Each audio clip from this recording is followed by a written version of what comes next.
Good morning, pre-K, and welcome to another story time. So this story time is actually for kids and parents. So mom and dad, if you want to stay and watch, this is for you too. So my first question this morning before we even look at the book is, kids, sometimes do you have trouble talking to other people when you feel upset or angry? And parents, sometimes do you notice that your child has trouble communicating or talking about their feelings?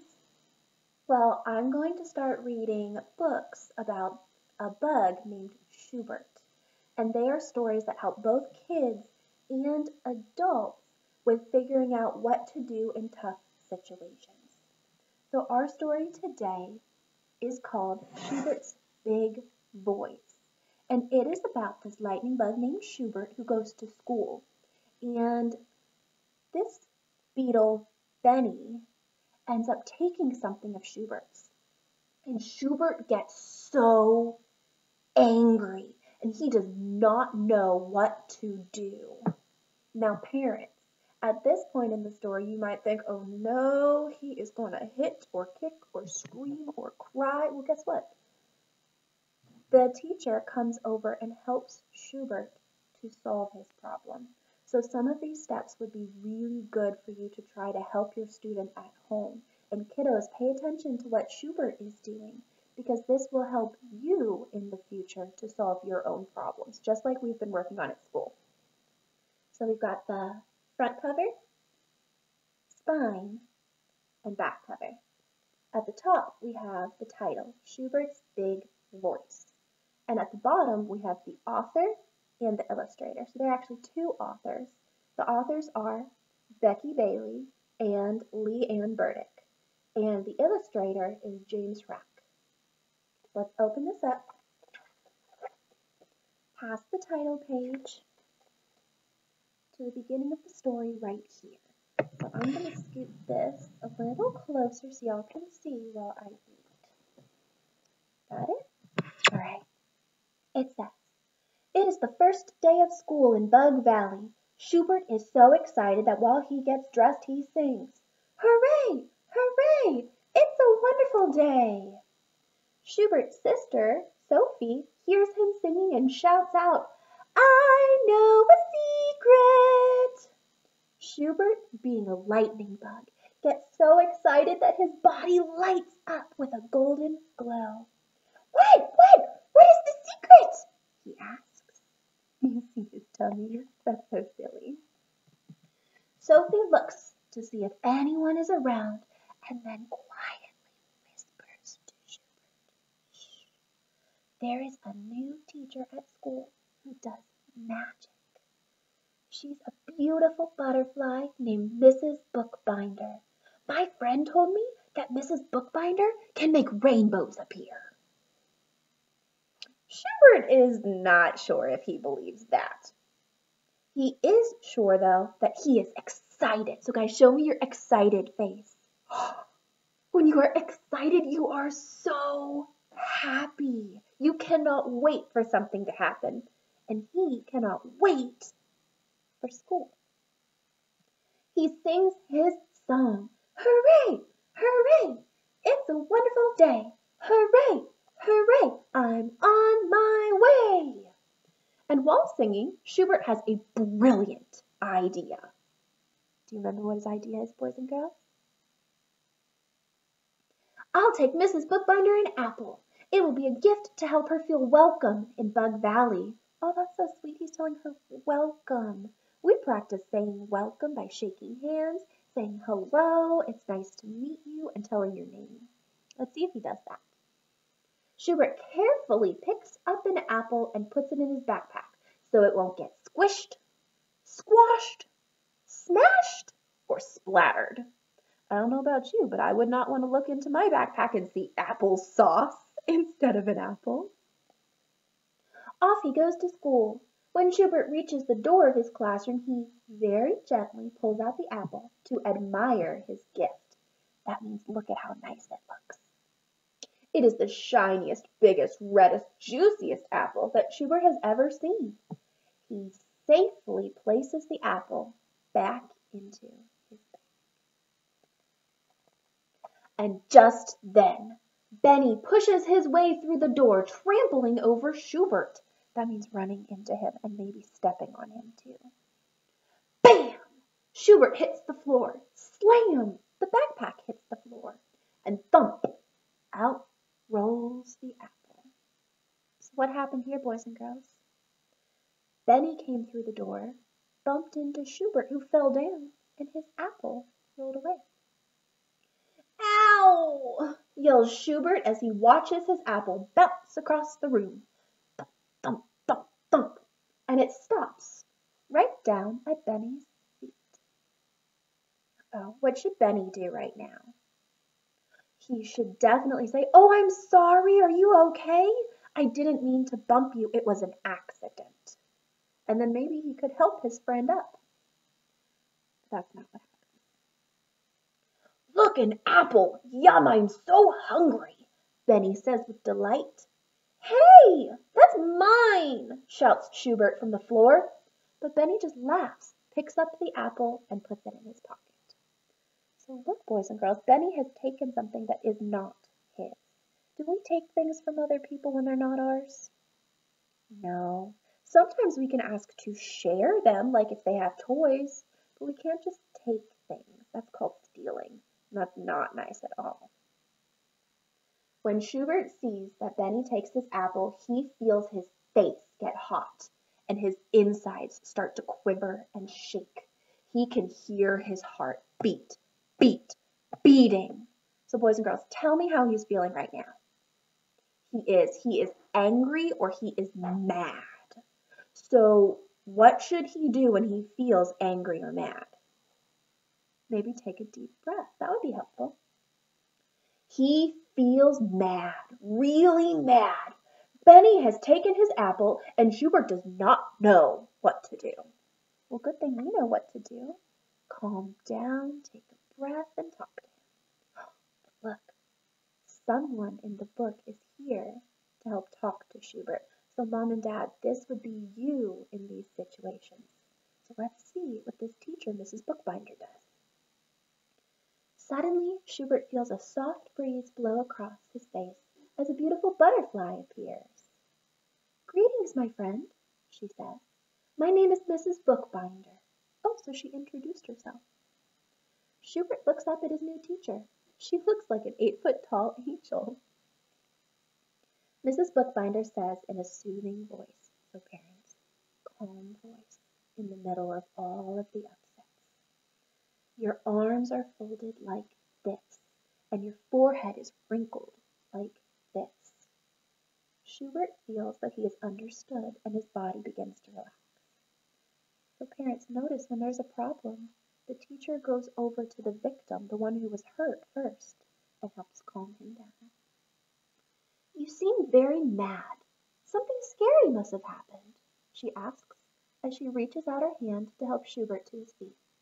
Without thinking, he takes her hand.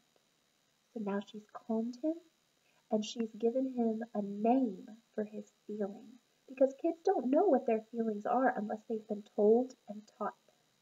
And remember, this is very important. Children can feel how they're feeling. They can be angry. That's okay. Everyone gets angry. But our job is to come in and help them learn the right ways to manage that anger. So not by hitting, kicking, screaming, not by throwing, but by calming and using what we're going to call a big voice. So let's learn about that. As he stands up, she kneels down and looks him eye to eye. Shubert feels a sense of comfort and safety as he shares his story. "Well, I brought you an apple. It was the shiniest, biggest, reddest, juiciest apple ever. Then he knocked me down and took it." Mrs. Bookbinder instantly understands. Shubert feels mad because Benny pushed him down and took his apple. Shubert didn't know the words to use to express himself to Benny and to get his apple back. "Well, do you like it that he pushed you?" she asks. "No way! It hurt and I dropped everything," Shubert snaps and points down at his feet. In a slow, firm voice, Mrs. Bookbinder guides Shubert. "Then go tell Benny that. Say to Benny, 'I don't like it when you push me Give me back my apple. All right, Shubert, say it now to practice. Me? Tell Benny? Schubert's eyebrows rise up and his eyes are wide open. He starts to tremble and he swallows 2 big gulps in his throat. So boys and girls, how is he feeling now? Not angry anymore. Maybe a little scared or nervous. And then he practices. He whispers in a teeny tiny little voice. I don't like it when you push me. Mrs. Bookbinder senses that Shubert is feeling scared, so she takes his hand. Shubert, let's find your big voice. Make your voice match mine. She speaks slowly and firmly. I don't like it when you push me. Give me back my apple. And Shubert listens. Shubert understands what it is he needs to do. He needs to use a big voice so that Benny will understand and listen to his words. Shubert collects his courage and takes a deep breath. Okay. He firmly says, I don't like it when you push me. Give me back my apple.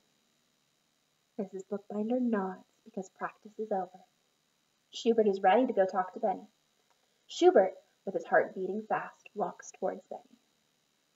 So boys and girls, look, Shubert is going to solve his problem because he is the one who can do it. Standing straight and tall in front of Benny, Shubert says in a big voice, I don't like it when you push me. Give me back my apple. And Mom and Dad notice that the teacher is standing there to help in case there's trouble. All is quiet in the classroom. Benny stares at Shubert, and Shubert stares back at Benny, and Mrs. Bookbinder watches over the both of them.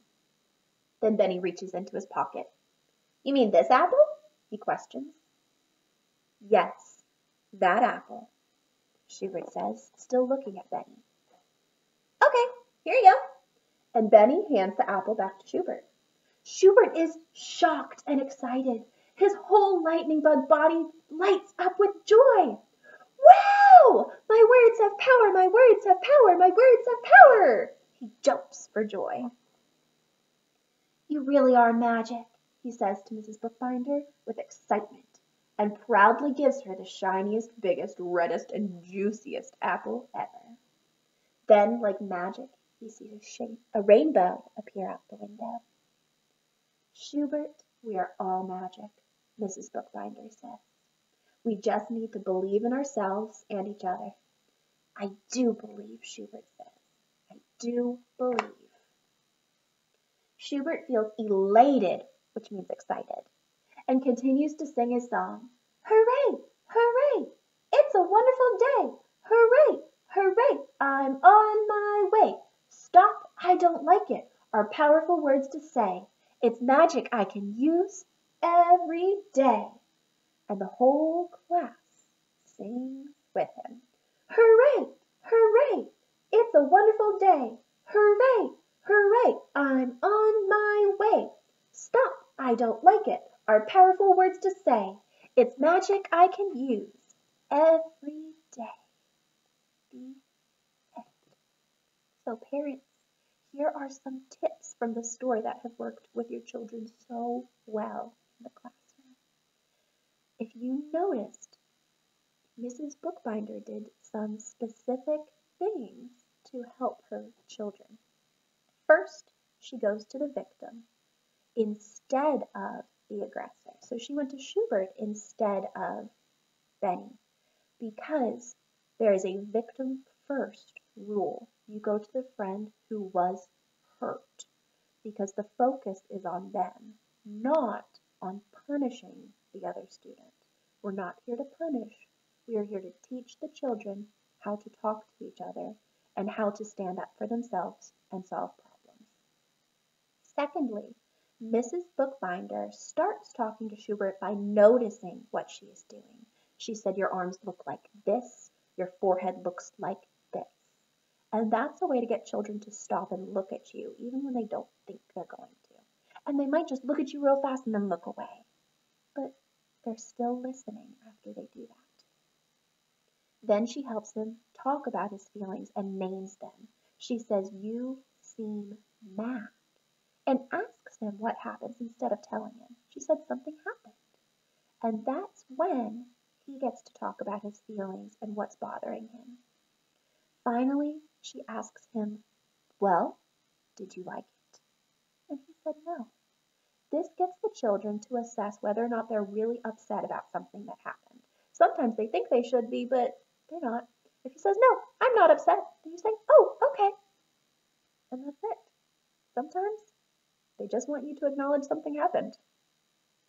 After that, she gives him the exact words to say, and she does it with him as practice. A lot of kids don't know what words to say.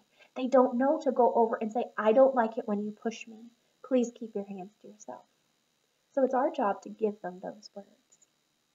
And finally, she stays with them and helps them with the process in case something doesn't quite go the way they expected. So kids and parents, thank you so much for listening. I'm going to be doing one of these stories every single week. So look for them probably on Wednesdays.